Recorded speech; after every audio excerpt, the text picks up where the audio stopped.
बाप की दुआ। आरिफ एक नौजवान लड़का था। पढ़ाई खत्म करने के बाद उसने शहर में एक अच्छी नौकरी पाली थी।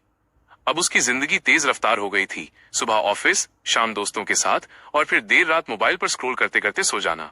लेकिन इस भागदौड़ में वो एक चीज भूल गया था, अपने माँ बाप का हक। उसकी माँ फातिमा भी हर रोज दरवाजे पर खड़ी उसकी राह देखती।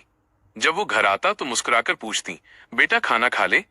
लेकिन आरिफ कह देता, नहीं अम्मी, बहुत थक गया हूं, भूख नहीं है, और अपने कमरे में चला जाता। माँ चुपचाप उसकी प्लेट ढककर रख देती। उन्हें कोई शिकायत नहीं थी, बस आंखों में हल्की सी नमी थी। वो वही बेटा था जिसके लिए उन्होंने रात रात भर जागकर दूध गर्म किया था, जिसके लिए ठंडी सर्द रातों में खुद को कंबल से बाहर निकाल लिया था।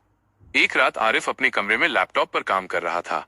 बाहर माँ की खांसी की आवाज गूंज रही थी। उसने सुना, लेकिन ध्यान नहीं दिया। सुबह दिखा दूंगा डॉक्टर को, इतना सोचकर फिर स्क्रीन में डूब गया। उसी वक्त दीवार पर लटकी कुरान की तिलावत की धीमी सी आवाज आई। दिल के किसी कोने में हल्की सी चुभन हुई, लेकिन उसने उसे भी नजरअंदाज कर दिया। अगली सुबह जब उठा, माँ कुरान पढ़ रही थी। उनकी उंगलियां कांप रही थीं, मगर चेहरा सुकून से भरा था। आरिफ को अपने कल के लहजे पर शर्म आई।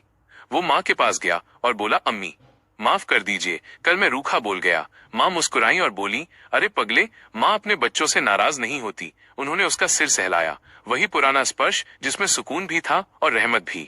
कुछ दिन बाद अब्बू का फोन आया। बेटा घर का पंखा खराब हो गया है, शाम को ठीक करवा देना। आरिफ ने नरमी से कहा, जी अब्बू, मैं खुद ही नया ले आता हूँ। फोन रखने के बाद वो कुछ देर तक सोच में डूब गया। अचानक याद आया, जब वो छोटा था तो अब्बू ने उसे साइकिल चलाना सिखाया था। जब वो गिर जाता तो अब्बू दौड़कर उसे उठाते और कहते, डर मत, मैं हूं ना। अब वही अब्बू बूढ़े हो गए थे। उनके हाथ कांपते थे, आंखों पर चश्मा था। आरिफ के दिल में कुछ टूट सा गया। वो भागा भागा घर पहुंचा। माँ बाप दोनों कमरे में बैठे थे। वो उनके सामने जाकर झुक गया, उनके पैर छू लिए। माँ बोली, क्या हुआ बेटा? आरिफ की आंखों से आंसू बह निकले। अम्मी अब्बू, माफ कर दीजिए, मैं आपको भूल गया था। अब्बू ने उसे गले लगा लिया।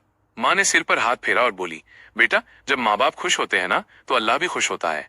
यही हमारी दुआ है, तू सलामत रहे, ईमान पर रहे। आरिफ के दिल में सुकून उतर गया। उसे समझ आ गया, माँ बाप कोई बोझ नहीं, बरकत है, रहमत है और जन्नत का रास्ता है। वो दिन और आज का दिन, आरिफ अब हर सुबह माँ के पैर छूकर निकलता है और अब्बू से मुस्कुराकर दुआ लेता है। घर में पहले जैसा सुकून लौट आया है, क्योंकि अब उसे मालूम है, माँ की दुआ और बाप की खुशी दोनों मिल जाएं तो दुनिया भी जन्नत बन जाती है।